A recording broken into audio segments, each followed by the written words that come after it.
శుభమస్తు కార్యక్రమంలో గృహ బలం అంశానికి స్వాగతం. ఇంటి యజమాని వృశ్చిక రాశికి సంబంధించినటువంటి వ్యక్తిగా ఉన్నప్పుడు వాస్తుశాస్త్ర రీత్యా ఆ రాశి యొక్క తత్వచింతన రీత్యా ఆచరించవలసినటువంటి ముఖ్య సూత్ర ప్రాతిపదికలు ఆ కుటుంబం యావత్తు కూడాను సుఖ సంతోషాలని ప్రసాదించటానికి ఆస్కారం ఎంతైనా ఉంటుంది సుమా. కార్యక్షేత్రంలో మాటి మాటికి కూడా అడ్డంకులు మార్పులు కనుక సంభవిస్తూ ఉన్నట్లయితే ఆదివారం మధ్యాహ్న సమయంలో ఈ ఇంటి యజమాని కుడి చేయి మణికట్టుకి నూలు దారాన్ని 6 సార్లు చుట్టి కట్టుకోవాలి. ఇలా చేసినట్లయితే అడ్డంకులు తొలగిపోవటానికి ఆస్కారం కనిపిస్తుంది సుమా. ధనార్జన బాగా ఉన్నప్పటికీ కూడా కూడబెట్టలేకపోతున్నామే అనేటువంటి భావన గనక ఉన్నట్లయితే ఈ యొక్క వృశ్చిక రాశి ఇంటి యజమాని శుక్రవారం నాడు లక్ష్మీదేవి యొక్క గుడిలో ఆవు నేతితో కనుక దీపాన్ని గనక వెలిగించినట్లయితే నవదుర్గల ఆలయంలో అఖండ జ్యోతి గనక వెలిగించినట్లయితే చక్కటి సత్ఫలితాన్ని పొందటానికి ఆస్కారం ఎంతైనా ఉంటుంది సుమా. వాద వివాదాలు, దుర్ఘటనలు మొదలైన వాటికి డబ్బు గనక అత్యధికంగా ఖర్చయిపోతూ ఉన్నట్లయితే మీ పూజ గదిలో శుక్రవారం నాడు లక్ష్మీదేవి ఎదురుగా ఎర్రటి వస్త్రంలో పీచుతో ఉన్నటువంటి కొబ్బరికాయను కట్టి ఉంచండి. బాధలు దూరమైన తరువాత దీనిని ఆలయంలో సమర్పించి రావాలి. మానసికంగా ఏకాగ్రత భగ్నం అవుతూ ఉంటే, ప్రేమ విషయాలలో ప్రతికూలత వస్తూ ఉంటే, ఆప్యాయత అనురాగాలకు భంగం వాటిల్లుతూ ఉంటే, పసుపు చందనంలో కుంకుమ పువ్వు కలిపి గురువారం నాడు బొట్టు పెట్టుకోవటం చాలా విశిష్టవంతమైన తత్వాన్ని ప్రసాదిస్తుంది సుమ.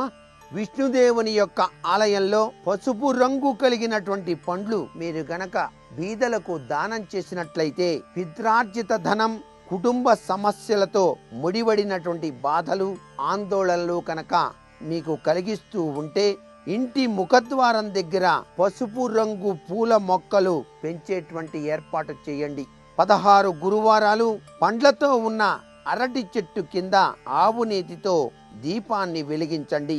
ముఖ్యమైనటువంటి పనులు చేసే సమయంలో ఎర్ర రంగు వస్త్రాలు ధరించడం వల్ల జీవితంలో మీరు సుఖాన్ని పొందటానికి ఆస్కారం ఎంతైనా ఉంటుంది ఈ వృశ్చిక రాశి వారికి.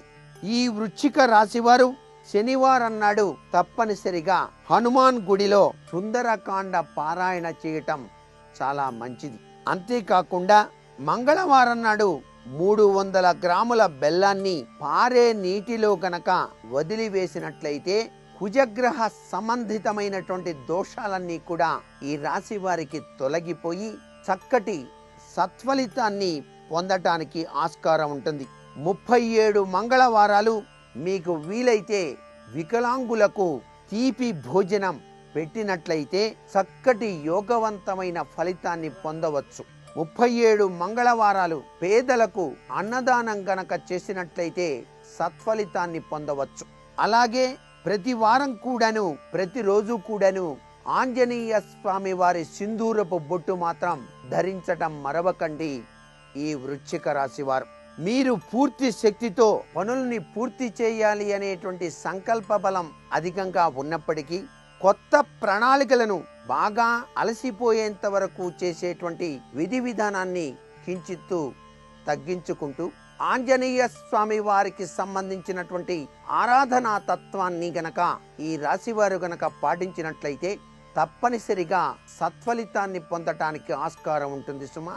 అంతేకాకుండా స్వార్థ పరులను గౌరవించటం, నిరంకుశత్వం, అసూయ, జిత్తులమారితనం, ఎగతాళిగా మాట్లాడటం, దెప్పి పొడవటం, నిర్ణయాలు తీసుకోవటం ఇవన్నీ కూడాను ఈ రాశిలో కించిత్తు ఆటంకాలు కలిగించేటువంటి సంఘటనలు ఉంటాయి. కాబట్టి ఆచితూచి సామరస్య ధోరణితో సద్భావన ప్రక్రియతో ముందడుగు వేయటానికి ప్రయత్నం చేయాలి. అంతేకాకుండా ప్రతి మంగళవారం నాడు కూడాను ఆంజనేయ స్వామి వారి దేవాలయమునకు వెళ్ళి సింధూరాన్ని సమర్పించి ఆకు పూజ చేయించి మన్య సూక్త పారాయణాది పూజాది కార్యక్రమాలు కనుక చేసినట్లయితే వృశ్చిక రాశి యజమాని చక్కటి యోగవంతమైనటువంటి జీవితాన్ని గడపడానికి ఆస్కారం ఎంతైనా ఉంటుంది సుమా. అప్పాలు తయారు చేయించి అప్పాల దండను గనక ఆంజనేయ స్వామి వారికి సమర్పించి ఆ యొక్క అప్పాలను ఇంటిలోని కుటుంబ సభ్యులందరికీ కూడాను చక్కగా ప్రసాదంగా గనక ఇచ్చినట్లయితే వృశ్చిక రాశి యజమాని చక్కటి యోగవంతమైన గృహ జీవనాన్ని గడపడానికి ఆస్కారం ఎంతైనా ఉంటుంది సుమా. భోజనానంతరం తమలపాకుతో సున్నం ఒక్క ఉంచి ఆంజనేయ స్వామి వారిని తలుచుకుంటూ తాను గనక నిత్యం గనక కొన్ని నెలల పాటు గనక ఆచరించినట్లయితే చక్కటి యోగవంతమైన కుటుంబ సఖ్యతతో కూడిన జీవిత విధానం ఈ యొక్క వృశ్చిక రాశి యజమానికి లభ్యపడుతుంది అని చెప్పవచ్చు.